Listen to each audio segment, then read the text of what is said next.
गुज़िश्ता 15 सालों से रियासत कर्नाटका से एक भी मुस्लिम नुमाइंदा लोकसभा में दाखिल नहीं हुआ, जो कि मुस्लिम कम्युनिटी के नजदीक एक फिक्र अंगेज बात है जिसे संजीदगी से लिया जा रहा है।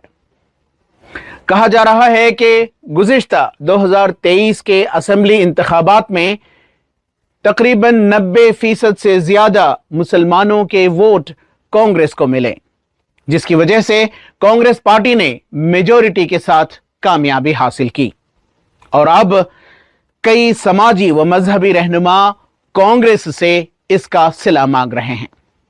कई समाजी तंजीमें मैदान में आई हैं पार्लिमानी इंतखाबात से पहले कि रियासत में कम से कम 3 मुसलमानों को लोकसभा इलेक्शंस के टिकट दिए जाएं।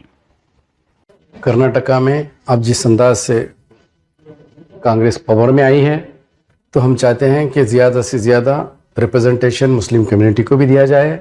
अब बिदर हमारे पास नेबरिंग डिस्ट्रिक्ट है, इसके लिए हम ये चैनल से, आपके चैनल के माध्यम से ये बोलना चाह रहे हैं कि हमारी सरकार को, जो कांग्रेस की सरकार आई, उनसे निवेदन है, रिक्वेस्ट है, डिमांड है, कर्नाटका में कांग्रेस पार्टी को लाने में मुस्लिम कम्युनिटी ने इन ब्लॉक वोटिंग किया है, उसी तरीके से उनको रिप्रेजेंटेशन देकर उनको रिवार्ड के तौर पर मेंबर ऑफ पार्लियामेंट के मुस्लिम कम्युनिटी को दी जाए।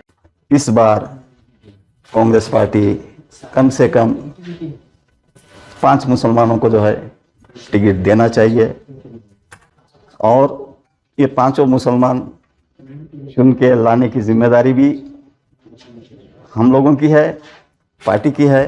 फुल्ली रिस्पॉन्सिबिलिटी होती है पॉलिटिकल पार्टी की। और आप दे रहे क्या, और हम जो मांग रहे हैं, हमारा हक मांग रहे हैं। हक मांगने के अंदाज में मांगना है। हक इस तरीके से नहीं कि भीख मांगे जैसा। हम कोई भीख नहीं मांग रहे, हम अपना हक मांग रहे हैं। हक मांगने के अंदाज में मांगेंगे इंशाल्लाह। क्योंकि मुस्लिम कम्युनिटी ने असेंबली इलेक्शन में 88% वोट भी दिया है और एक मुनासिब तरीका ये होता है कि जो भी कम्युनिटी आपको वोट करती है उसको सिला, यानी कि उसका जो है एक सिला जो बोलते हैं, सिला उनको देना चाहिए। अब अगर नहीं देते हैं तो ये हमारे साथ इनजस्टिस होगा। जस्टिस और सोशल जस्टिस की बिना पर कम्युनिटी को देखते हुए कि इतना परसेंटेज ऑफ वोट दिया है, उसके साथ साथ दूसरे कम्युनिटीज़ ने भी कई सारे मेजर इश्यूज जब कांग्रेस पार्टी ने सामने रखे थे असेंबली इलेक्शन में, चाहे वो हिजाब बैन का मामला हो, चाहे वो 4% रिजर्वेशन का मामला हो, चाहे वो एंटी कैटल स्लॉटर एक्ट का मामला हो, या फिर बजरंग दल को बैन करने का मामला हो, इसके बावजूद भी दूसरे कम्युनिटीज़ ने वोट किया है। ये सब चीज़ों को अगर देखा जाए तो मुस्लिम को अगर मौका दिया जाता है तो दूसरे कम्युनिटीज़ भी 100% इस बार उनका साथ देंगे। और ये पिछला रिकॉर्ड भी बताता है, हम जहां से मुतालबा कर रहे हैं वहां पर, चाहे वो बीदर कॉन्स्टिट्यूंसी हो, चाहे वो बेंगलोर सेंट्रल हो, चाहे वो हुबली धारवाड़ हो, यहाँ पर बिफोर डिलिमिटेशन जो 2009 में हुआ था, मुसलमानों की नुमाइंदगी अच्छी खासी रही है। 3 सीट हम लोग जीतने में भी कामयाब हुए थे। उसके बाद हालात बदल गए और 0 सीट हो गए हैं। इसको हमें तब्दील करना है, इसको चेंज करना है।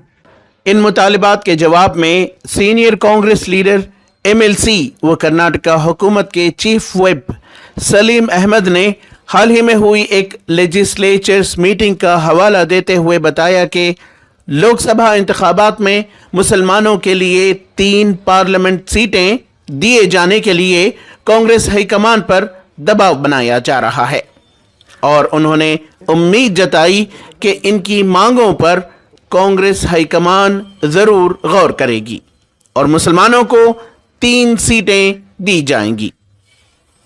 Yes, last time we had a meeting of MPs, ex-MPs, MLA, MLCs and party office bearers and district Congress president. There also discussion was there that 3 seats should be given to the Muslims. And definitely this will be, this message was to be sent to the party high command. Definitely we'll ask 3 seats this time also. I'm sure the party will consider. ETV Bharat के लिए बेंगलोर से रफीक जब्बार की report.